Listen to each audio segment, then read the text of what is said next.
नमस्कार फ्रेंड्स। आज इस पार्ट थर्ड हमारा स्टार्ट होने जा रहा है। इस पार्ट थर्ड में हमारा जो कार्य होगा वो प्रश्नों का कार्य होगा, वो प्रश्नों पर कार्य होगा जिसके पास कई सारे प्रश्नों की हम लोग बात करेंगे। ये प्रश्नों पर कार्य करेंगे, जितने भी प्रश्नों पर कार्य करेंगे एग्जाम के बिहाफ पर कार्य करेंगे। तो आप लोग कॉपी पेन लेके बैठ जाइए। सबसे पहले हम स्टार्ट करते हैं क्वेश्चन नंबर 1 से। हम स्टार्ट करते हैं क्वेश्चन नंबर 1 से हम लोग स्टार्ट करते हैं। इसमें 8 से भाज्य होने वाली संख्याएं क्या क्या होंगी उसमें हम आपको देते हैं 5 2 4 0 नंबर 1, 5 2 4 0 नंबर 2 5 2 2 0 नंबर 3 आपके पास है 9 7 1 2 8 नंबर 4 आपके पास है, नंबर 4 है 9 7 1 2 4। आपको बताना है इसमें से कौन सा नंबर ऐसा है, कौन से ऐसे नंबर हैं, कितने नंबर हैं जो 8 से भाज्य होने वाली संख्याएं हैं। तो सबसे पहले देखिए फ्रेंड्स, मैंने आपको बताया था 8 से भाज्य होने वाली संख्याओं का मतलब होता है कि लास्ट के 3 डिजिट, लास्ट के 3 डिजिट अगर ये हमारे इकाई दाई सैकड़ा से बनी हुई संख्या अगर ये हमारी 8 से विभाज्य हो जाएगी तो पूरी संख्या भी 8 से विभाज्य हो जाएगी। हमने देखा इसमें हमने 8 का भाग दिया, 8 पिया 24, पूरा कैंसिल होता है। तो आपने बोला कि पहला विभाज्य कौन सी होंगी, 8 से विभाज्य जो होंगी, 8 से विभाज्य में आपने बोला कि मुझे एक फर्स्ट नंबर मिला। 220 में आपने 8 का भाग दिया, 8 का 220 में भाग दिया कि 8 दूनी 16 होता है, 6 बचा 60 हुआ। लेकिन ये आपका 8 से नहीं कैंसिल होता है तो ये आपका नहीं होगा। इसके बाद 128 में आए, 8 एकन 8 हुआ, 4 बचा 48 हुआ, है ना, 8 6 48 हो जाता है। आपको दूसरा कौन सा मिला, दूसरा आपको कौन सा नंबर मिला, दूसरा आपको मिला थर्ड नंबर।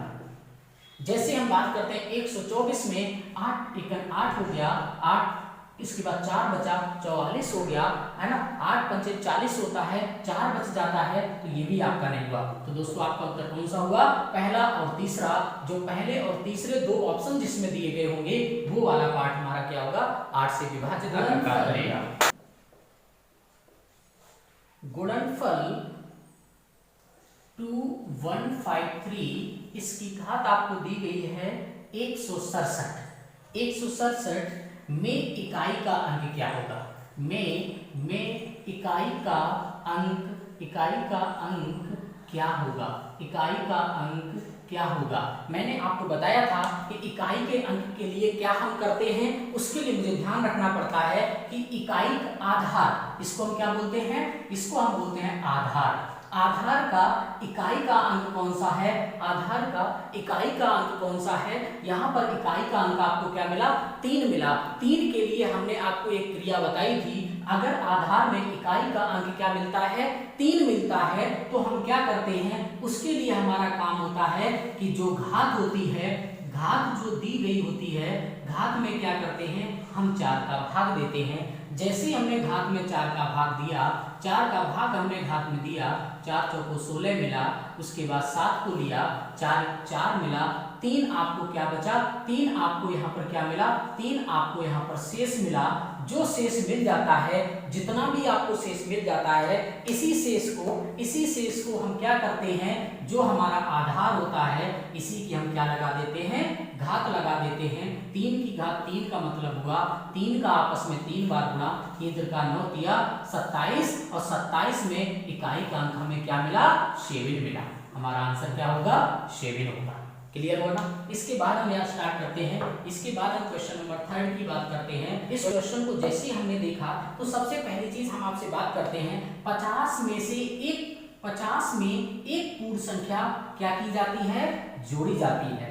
माना x एक पूर्ण संख्या है, x कैसी संख्या है, x एक पूर्ण संख्या है, तो वो पहला कैसे कहता है 50 में एक पूर्ण संख्या जोड़ी जाती है। तो आपने बोला 50 में x को जोड़ दिया, पहला काम बन गया। और फिर वही संख्या 50 में क्या की जाती है, घटा दी जाती है। मतलब 50 में से वही संख्या घटा दी, तो ये दूसरा हमारी इक्वेशन बन गई। फिर वो कहता है प्राप्त हुई दोनों संख्याओं को जोड़ बताइए। जो दोनों संख्याएं प्राप्त हुई हैं इनको मुझे क्या बताना है, जोड़ बताना है। ये तो पहली संख्या हो गई, इसमें से आपने दूसरी संख्या को जोड़ दिया तो आपने बताया कि हमें क्या मिला, प्लस का x है, माइनस का x है, घट जाता है, कैंसिल हो जाता है, 50 और 50 कितना हो गया, 100। क्लियर हुआ यहाँ तक। ये हमें क्वेश्चन थे कि जितना भी हम लोग यहाँ पर काम करेंगे, जितना भी इसमें काम करेंगे, तो सबसे पहली चीज यहाँ पर ध्यान से देखेंगे, सबसे पहली चीज हमारे लिए क्या हो जाती है कि हमें ये देखना है कि आखिर में इसमें और जो निकालना है इन दोनों में अंतर क्या है, करना क्या है मुझे। तो हम सबसे पहली चीज देखते हैं, जब भी कभी इस टाइप से क्वेश्चन होते हैं तो ये हमारा जो क्वेश्चन होता है ये किसका काम करता है, ये बाइनरी का क्वेश्चन होता है। ये हम लोग किसका क्वेश्चन बोलते हैं, ये बाइनरी का क्वेश्चन होता है, बाइनरी का होता है। और बाइनरी से क्या होता है कि हम इस बाइनरी से कैसे हम संख्या बनाते हैं और इस संख्या से कैसे बाइनरी बनाते हैं, दोनों चीजें हम लोग पढ़ते हैं। ये कंप्यूटर का एक पार्ट होता है, लेकिन हमें यहाँ पर मैथ में भी क्वेश्चन आपको मिलते हैं जो आपको प्राइमरी लेवल के, आपको यूपी टेट में आपको बहुत से अधिक क्वेश्चन, आपको इसका क्वेश्चन मिलता है। तो हम स्टार्ट करते हैं इस बाइनरी से कैसे हम नंबर बनाते हैं। मैंने लिखा 11 0 11। अब आपको ध्यान देना पड़ता है, जैसे हम करते हैं प्रत्येक स्टेप को आप देखना, इससे रिलेटेड कोई भी क्वेश्चन आपको बाहर नहीं जाएगा। सबसे पहली चीज मैंने देखा ये 1 लिखा है तो आपने 1 लिखा, जो दिया जाता है उसको लिखते हो, मल्टीप्लाई करते हो, 2 लिखते हो, ये आपको लिखना पड़ता है, 2 लिखते हो आप। अब देखिए इस 1 के बाद, इस 1 के बाद कितने नंबर हैं, आपने बोला 1 2 3 4, तो वो 2 की पावर लगा दीजिए, प्लस लगाया, फिर 1 लिखा है उसको लिखा, आपने कहा हम 2 लिखते हैं। अब देखना इस 1 के बाद कितने नंबर हैं, तो आपने बोला 1 2 3 नंबर हैं, तो पावर 3 लगा दीजिए, प्लस लगाया। अब आपको आपने बोला 0 लिखा है तो 0 लिखा, इनटू लगाया, 2 लिखा, आपने कहा इसके बाद 2 नंबर हैं तो पावर 2 लगा दीजिए, प्लस आपने बोला 1 लिखा है तो आपने 1 लिखा, इनटू 2 लिखा, इसके 1 के बाद केवल 1 नंबर है तो पावर 1 लगा दीजिए, प्लस 1 लिखा है तो आपने कहा हमने 1 लिखा, इनटू 2 लिखा, अब इसके बाद कोई नंबर नहीं था तो पावर मुझे 0 लगानी पड़ेगी। अब हम इसको सॉल्व करते हैं। 1 इंटू 2 की पावर 4 को क्या लिखते हैं, 2 2 2 जा 4, 2 जा 8, 2 जा 6, 8 2 जा 16, 2 इंटू 2 इंटू 2 इंटू 2, प्लस 1 लिखा, 2 की पावर 3 को हम 3 टाइम्स कर सकते हैं, प्लस 0। देखिए एक चीज तो आपको यहाँ पर ध्यान देनी पड़ती है, जब भी किसी नंबर में 0 का मल्टीप्लाई होता है तो वो मुझे 0 ही देता है, वो मुझे 0 ही देता है, प्लस 1 लिखा इंटू 2 की पावर 1 तो 2 ही लिखोगे, प्लस आपको 1 लिखा इंटू, ये चीज आपको ध्यान रखना पड़ता है, किसी भी नंबर के घात अगर 0 होती है, किसी भी नंबर की घात अगर 0 होती है तो वो ऑलवेज मुझे आंसर क्या देता है, 1 देता है। कोई भी नंबर हो, कोई भी नंबर हो, अगर घात 0 है तो मुझे आंसर क्या देगा, 1 देगा। अब हम इसको आगे सॉल्व करते हैं। 1 लिखा इंटू 2 2 जा 4, 2 जा 8, 2 जा 16, प्लस 1 लिखा इंटू 2 2 जा 4, 2 जा 8, प्लस 0 लिखा है, प्लस 2 1 जा 2 लिखा, प्लस 1 1 जा 1 लिखा। आप इसको सॉल्व करना, 16 1 जा 16 हुआ, 8 1 जा 8 हुआ, प्लस 0 को हटा दीजिए, 2 और 1 कितना हो गया, 3। सभी को ऐड कर दीजिए, 16 और 8 कितना हो गया, 24, 24 और 3 कितना हो गया, 27। तो हमारा आंसर क्या होगा, 27। ये आपको सिस्टम समझना, इसमें एक नया क्वेश्चन मिला, नए क्वेश्चन में तकनीक भी आपको मैंने दी, इस क्वेश्चन से ही आप सारी चीजें कर सकते हैं। किस तरीके से फॉर्मेशन करते हैं हम, तो बाइनरी से कैसे हम नंबर बनाते हैं, ये आपको सबसे मेन चीज होती है। अगला हमारा एक पार्ट, आपको एक वीडियो जरूर मिलेगा जिसमें हम बाइनरी से नंबर बनाएंगे और नंबर से बाइनरी को बना के दिखाएंगे। लेकिन यहाँ पर क्वेश्चन आया है तो उसको आप थोड़ा ध्यान से समझ लीजिएगा। 2 3 4 6 7 8, 2 3 4 6 7 8 को निम्न लिखित रिक्त स्थानों में व्यवस्थित किया गया। इसको निम्न स्थान पर व्यवस्थित करो, व्यवस्थित करो,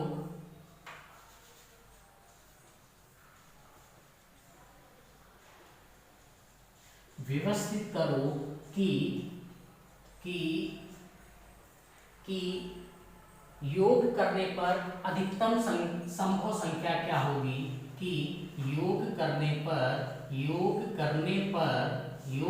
करने पर अधिकतम संख्या क्या होगी?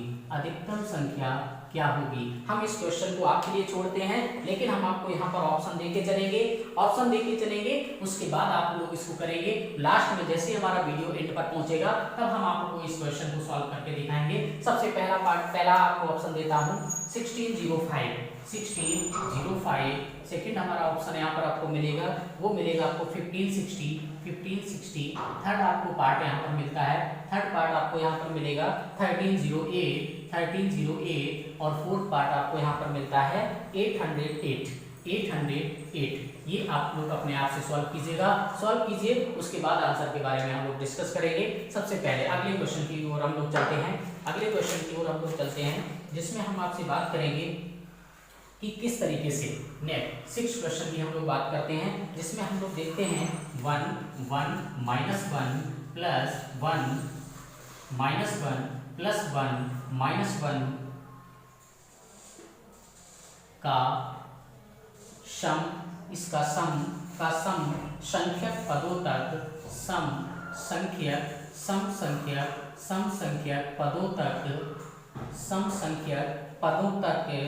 सम संख्यक पदों तक योग क्या होगा?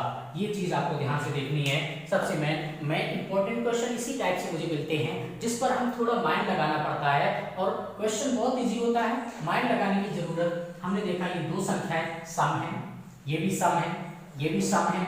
अगर पेयर मिलता चला जाएगा, मतलब हम देखेंगे पहले सम का क्या आता है आंसर, सेकंड सम का क्या आता है। देखिए जब एक नंबर होता है तो यही चीज से करनी होती है। पहले सम को निकाला, 1 में से बन गया 0 मिला, प्लस लगाया, 1 में से बन गया 0 मिला, प्लस लगाया, 1 में से बन गया 0 मिला। आगे भी कोई भी सम होगा तो ऐसे ही आंसर देगा ना मुझे, तो मेरा आंसर क्या होगा? 0 होगा। क्या होगा? मेरा आंसर होगा वो 0 होगा। क्या होगा? 0 होगा। इसके बाद अगले क्वेश्चन की हम लोग बात करते हैं, चलते हैं। क्वेश्चन नंबर 7 में हम लोग देखते हैं 1 whole 1/2 plus 1 whole 1/2 plus 11 whole 1/2 plus 111 1/2 plus 1111 1/2। आपको बताना है इसका ये किसके बराबर होगा। हमें देखिए सॉल्व तो करने के लिए हम कई सारे मेथड का यूज करते हैं, सॉल्व करने के लिए हम कई सारे तरीकों का इसमें यूज करते हैं, बट मुझे ध्यान से समझना क्या पड़ता है, ध्यान देना पड़ता है। उस तरीके से हम लोग करेंगे तो हमारे लिए क्वेश्चन बहुत ही इजी हो जाएगा। सबसे मेन चीज होती क्या है, जब कभी आपको होल में कोई भी क्वेश्चन हो, कहते हैं मिश्र संख्या कोई दी जाती है, 1 सही 1/2, 11 सही 1/2, 111 सही 1/2, 1111 सही 1/2, तो मुझे ध्यान क्या रखना पड़ता है, मुझे ध्यान रखना पड़ता है कि जो हमारे पास ये सही में आपको क्वेश्चन होते हैं, इन संख्याओं को हमें क्या करना पड़ता है, इन संख्याओं को हम एक ब्रैकेट में लिखते हैं। जैसे हमने एक ब्रैकेट में संख्याओं को लिखा और जितना भी बचा वो हमें प्लस करना पड़ता है, और वो हमने क्या लिखा, 1/2, 1/2, वो मैंने सभी का लिखा। यहाँ तक क्लियर हुआ ना? इसके बाद हम स्टार्ट करते हैं 111 111 1111। इनको हमने जैसे सम किया, सम करने पर हमें क्या मिलेगा, 1 2 3 4 मिला, 1 2 3 मिला, 1 2 2 मिला और 1 मिला, 1234 मिलेगा। 1234 जैसे मिला, इसको हमने दोस्तों हल किया, इसमें मुझे अंदर क्या मिला, हर समान होता है तो अंशों को जोड़ दिया जाता है। 1 + 1 + 1 + 1/2 लिखा आपने, फिर आपने बोला 1 2 3 4 प्लस 1 2 3 4, आपको मिला क्या अंदर, 4/2 मिला, 2 से काट दिया तो आपको मिला 1 2 3 4 + 2 मिला, आपने लिखा 1 2 3 6। ये हमारे क्वेश्चन की बात करते हैं, बहुत ही अच्छा क्वेश्चन है, बहुत ज़्यादा हमें एग्जामों में मिलता रहता है। आपको 2011 में 2011 के बाद लगभग आपको 2018 में 19 में हर में आपको इस टाइप का क्वेश्चन मिला था। यदि 24x 9 का गुणनफल है, 24x 9 का गुणनफल है जहां जहां x एक अंक है, जहां पर x एक अंक है तो x का मान बताओ, x का मान x का मान क्या होगा, हम इसी में आगे स्टार्ट करते हैं। अब देखिए 9 का गुणनफल है, अगर 9 का गुणनफल है तो आपको पता होना चाहिए इस संख्या में अगर ये 9 का गुणनफल है तो 24x में 9 का भाग जाना चाहिए, 24x में 9 का भाग जाना चाहिए। अब हम यहाँ पर देखेंगे अगर इसमें 9 का भाग जाना चाहिए तो हम देखेंगे इस जगह पर क्या रखा जाए। तो आपको मैंने 9 के भाग के लिए बताया था कि सभी संख्याओं को जोड़ दीजिए। आपने बोला 2, 4, x ये 9 से विभाजित होना चाहिए, ये 9 से विभाजित होना चाहिए। अगर ये 9 से विभाजित होगा तो पूरी संख्या जो यहाँ बनकर आएगी वो भी 9 से का गुणनफल होगा। तो आपने बोला 4 और 2 कितना हो गया 6 में हम कितना जोड़ दें कि हमारा 9 से भाग चला जाए। तो आपने कहा कि 6 में अगर आप 3 जोड़ दो, 6 में अगर आप 3 जोड़ दो तो ये 6 3 9 हो जाएगा। तो x हमारा कितना हो गया, x की जगह हमारा कितना आ गया 3 आ गया। क्लियर है ना। अगला क्वेश्चन लेते हैं। अगले क्वेश्चन की हम लोग इसी में बात करते हैं, थोड़ा अलग हट के क्वेश्चन हमारा होगा, अलग हट के हम क्वेश्चन की बात करेंगे, लेकिन क्वेश्चन में ज्यादातर जितनी भी चीजें होंगी वो हमारे लिए बहुत ही इंपॉर्टेंट होंगी, उसी की हम लोग बात करते हैं। हाँ देखिए, जिस भी बारे में हम लोग अगले क्वेश्चन की बात करते हैं, सबसे पहले इसमें देखते हैं संख्या, स्थानीय मान और वास्तविक मान में अंतर क्या है ये मुझे बताना है। सबसे पहले हम देखते हैं इस पूरी संख्या का 9 का स्थानीय मान लेते हैं। 9 लिखा, मैंने बताया था स्थानीय मान 9 लिखिए, उसके बाद कितनी संख्याएं हैं उतने आप उसमें 0 लगा दीजिए। ये क्या हो गया, ये स्थानीय मान हो गया।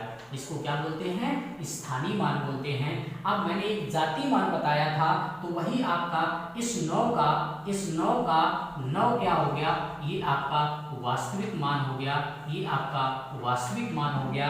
दोनों का मुझे क्या बताना है, दोनों का मुझे अंतर बताना है। तो आपने लिखा 9000 माइनस 9 लिख दिया। अब आप जैसे इसको घटाएंगे, यहाँ पर आपको 10 आया, 10 में से 9 गया, 1 आपको मिला, यहाँ पर आपको 9 मिलेगा, यहाँ पर 9 मिलेगा, यहाँ पर 8 मिलेगा, 8 9 9, ये हमारा जो आंसर होगा वो हमारा आंसर होगा।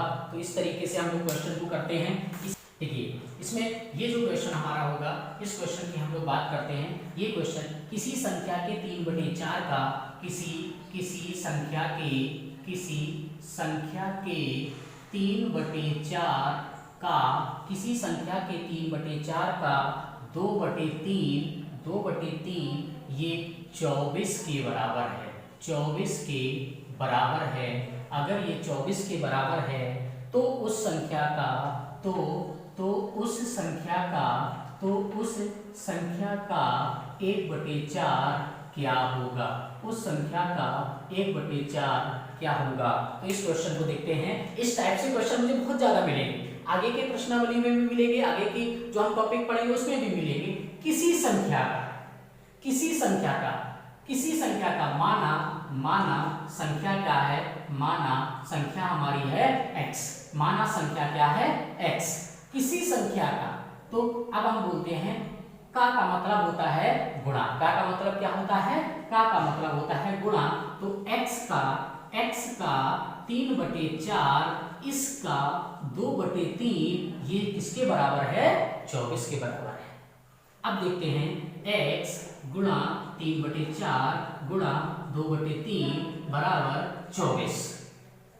अब देखते हैं 3 से 3 कटा, 2 1 2, 2 दूनी 4 हुआ, x गुणा 1/2 बराबर 24, 2 का इधर गुणा हो जाएगा। तो x बराबर 24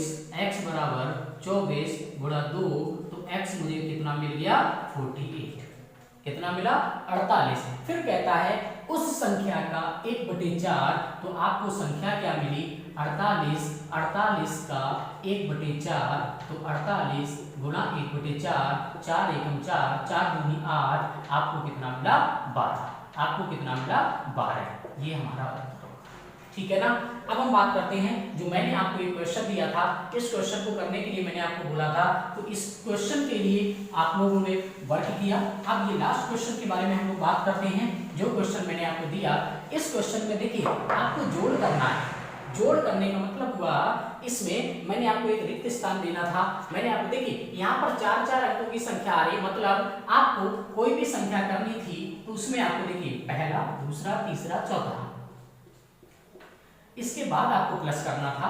जैसे आप इसमें प्लस करेंगे तो हमें देखिए सबसे बड़ा से बड़ा क्या, अधिकतम अंक की संख्या क्या बनेगी योग करने पर। तो आप देखिए सबसे बड़ी संख्या पहले हम बनाएंगे तो वो 8 से बनेगी।